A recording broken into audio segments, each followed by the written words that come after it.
অনেকদিন ধরেই ব্যবসা সফল হচ্ছে না দেশের আলোচিত অভিনেত্রী পূজা চেরি অভিনীত সিনেমা।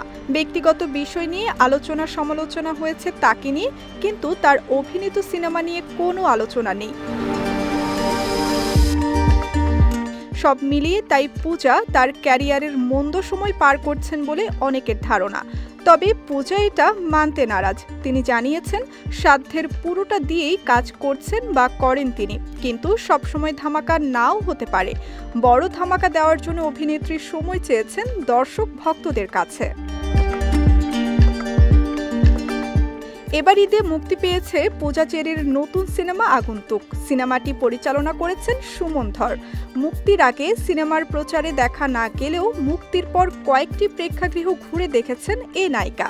পূজা তার নতুন সিনেমা আগন্তুক দেখার জন্য দর্শকদের আমন্ত্রণ জানিয়েছেন। প্রেক্ষাগৃহে গিয়ে পূজার সংবাদ মাধ্যমকে বলেন, প্রতি ঈদে সিনেমা মুক্তি পাওয়া একজন শিল্পীর ভাগ্যের ব্যাপার। গত ঈদে আমার অভিনীত লিপস্টিক মুক্তি পেয়েছে, এবার আগন্তুক। সাইকো থ্রিলার ঘরানার সিনেমা এটি। যারা সিনেমাটি দেখছে তারাই প্রশংসা করছেন।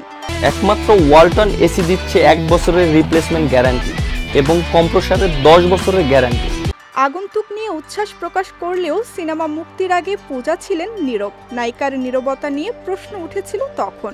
সেই প্রশ্নেরও উত্তর দিয়েছেন অভিনেত্রী। পূজা বলেন, প্রযোজনা প্রতিষ্ঠান থেকে কোনো সিনেমা মুক্তির ঘোষণার পর আমি নিজের জায়গা থেকে সর্বোচ্চ চেষ্টা করি প্রচার করার। তবে বিষয়টি নির্ভর করে প্রযোজক ও নির্মাতার উপর। তারা যখন বলবেন প্রচারে নামতে, তখন আমরা প্রচার করতে পারবো।